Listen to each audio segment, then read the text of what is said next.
Welcome back. The World Bank recently reported that the COVID-19 pandemic is threatening to roll back gains achieved in the health and education over the past decade, especially in low-income countries. In its Human Capital Index report for 2020, which is measured in terms of productivity of the next generation of workers relative to the benchmark of complete education and full health, Nigeria ranges 0.36 points in value and is deemed as low-middle income economy alongside Vietnam.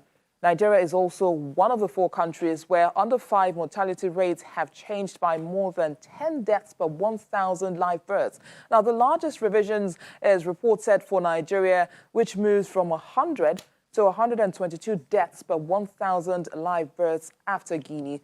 But joining us to examine this report now is a development strategist, Dr.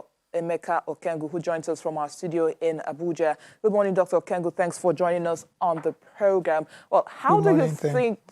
Thanks for having me. All right. So how do you think the COVID-19 pandemic has reversed the marginal gains that was achieved by some African countries, including Nigeria, in improving the quality of their human capital?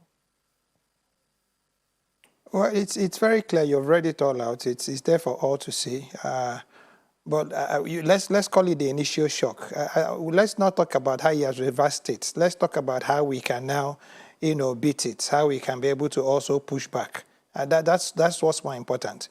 Because if you look at the reports that you're actually referring to, it didn't clearly state or focus on any country. It's global.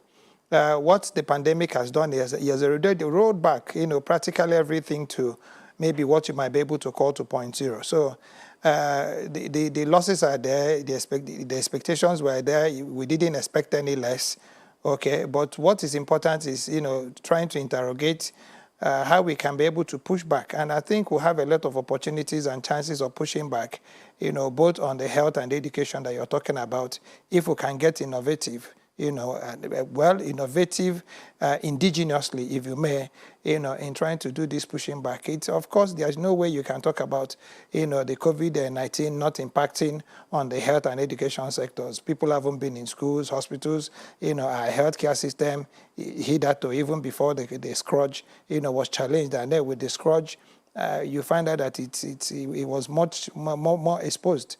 But I think it's also a wake-up call for us to be able to now, begin a pushback, if you may. All right, then. Well, considering the importance of human capital in the growth development process, how would you rate the efforts or the performance of the current administration as far as human capital development is concerned? You're going to be looking at the human capital development against the age of 18, what's expected of you when you get to 18 vis-a-vis formal education. If you're looking at it from the perspective of formal education, yes, I don't think we've done very badly. Okay, where I think we'll have more of a challenge in human capital development is being able to now, capture those that have been lost to the attrition of that education gap of 0 to 18. Where are you when you are 18 vis-a-vis, the skills you've acquired? The formal education probably isn't the best we should be looking at now if we are really thinking about, the new normal or the new context. Because if we want to contextualize it, we should be now looking at life skills as more, integral, more important, to our human capital development index going forward. We should be looking at our health. What are those things that you need? What kind of education do you need, for us to be able to probably also address or redress, the challenges we have in the health issues? I don't think government has done, very well when it comes to that informal, and this is where you have the bulk, of the country. But with the formal education thing, I also think that more needs to be done, even when we're talking about the formal education that we seem to have, gotten some kind of, grip. It's important that in discussing our human capital index, the point I'm trying to make is that we can't be discussing it against, what we call the traditional lines. That is not going to be working for us. What we need to do is to first and foremost use probably the age 18 as a benchmark to say, okay, at age 18, what skills, what equipment, vis-a-vis education, vis-a-vis skills, vis-a-vis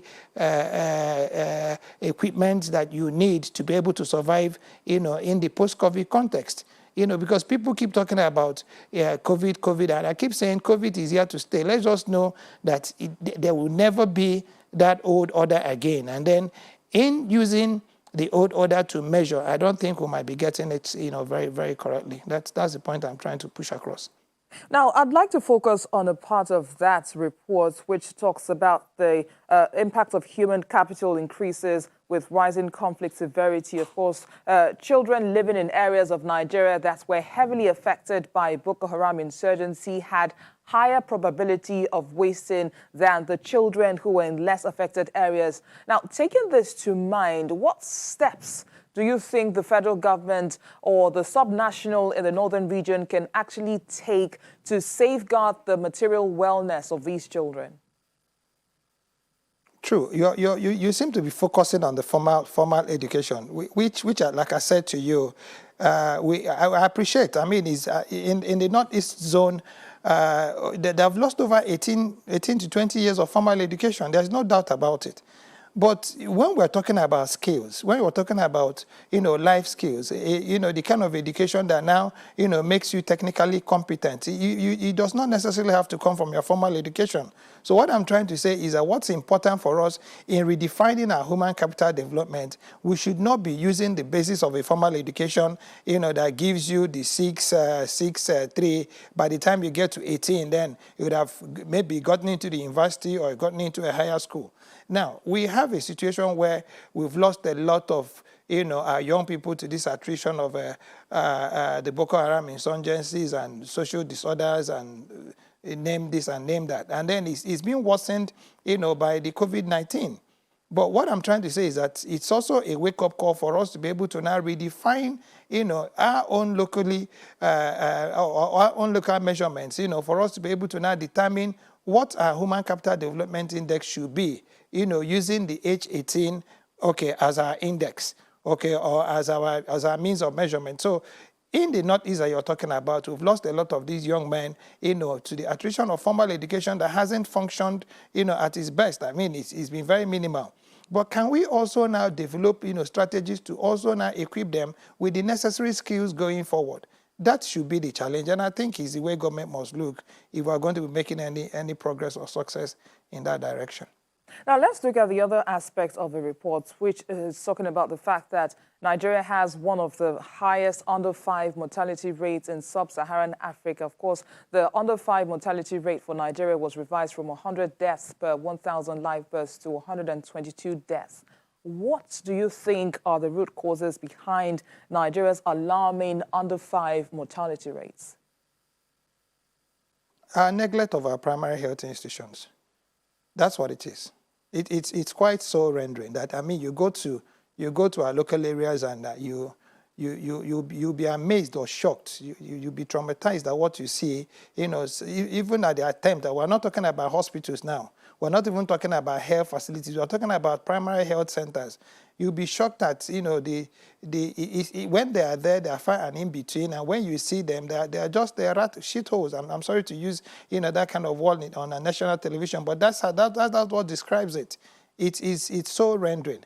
So I think that what we should focus on, and a lot of these, deaths are caught at that lower level of the subnationals, which is where you have your rural communities. And this is where a lot of Nigerians live. This is where, those who are living under the, breadline reside. So I think the focus should be on making certain that we now have minimums or standards for our primary health care, facilities. The moment we get that right, then there has to be an integration between those primary health care, facilities that are non-existent or not functional where they are, or non-equipped, where functional, with either human capital or equipment or drugs.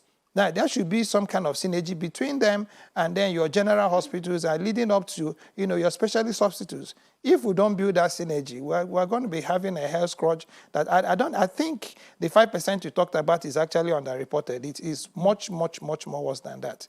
I can assure you, remembering that a senior government official had, at the beginning of his scourge said he was alarmed at what he saw when he moved around the country.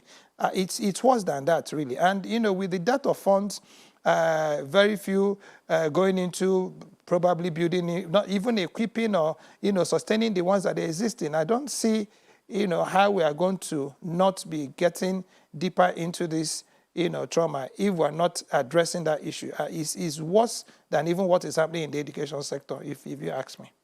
Now, you've talked about, of course, equipping the young ones with the adequate skills. But then what do you make of the unemployment rates, which the World Bank says 1 in 5 households in Nigeria lost all employment, and that despite some signs of recovery in employment, we have more than half of households who are reporting income losses, which has further led to food insecurity due to the inability to purchase food? Again, you're looking at the formal sector. Why aren't we looking at the informal sector? Why aren't we looking at, the value chains? Okay, because if you're looking at employment, our government is not an employment of labor, shouldn't be an employment of labor. Now, is it not a paradox that you have a country with 86 million, hectares of land, okay, arable land, and you're talking about unemployment?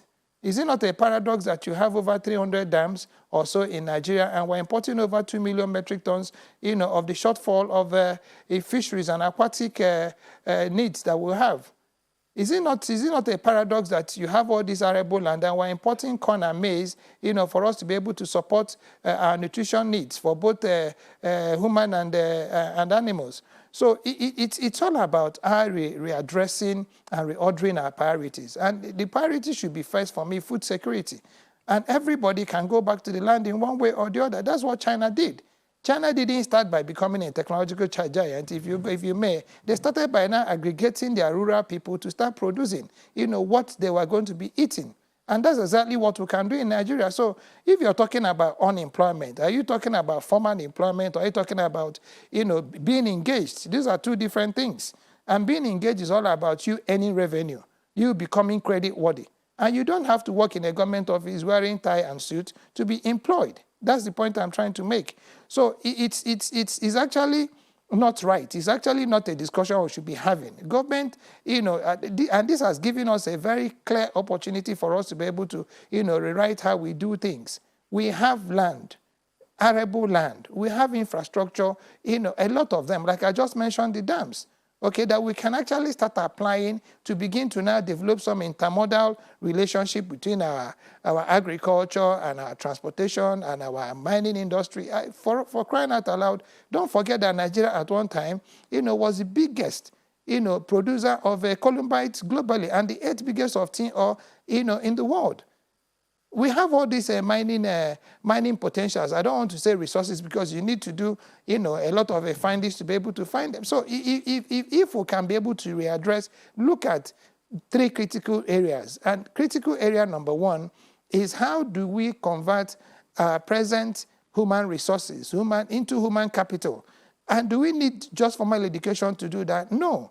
You can also now begin to, use your skills education, your trade centers are used to, develop a lot of skilled personnel before. We can return them into service, okay? And then we think about how we can be able to now engage either in the agriculture sector, not just by the production of crops, but by now, the value chain of agriculture that is practically endless, ditto for the mining sector. Okay, so if we're able to do this, I think in the next couple of years, trust me, you can get 100 people, 100 million people, engaged in one form of activity or the other that can now start earning some kind of income for them. And then you will stop talking about unemployment. I think that's the way to go. All right, we'd like to thank you, development strategist Dr. Emeka Okengu, for sharing some of your thoughts with us on the program this morning. Thank you so much for having me. It's a pleasure.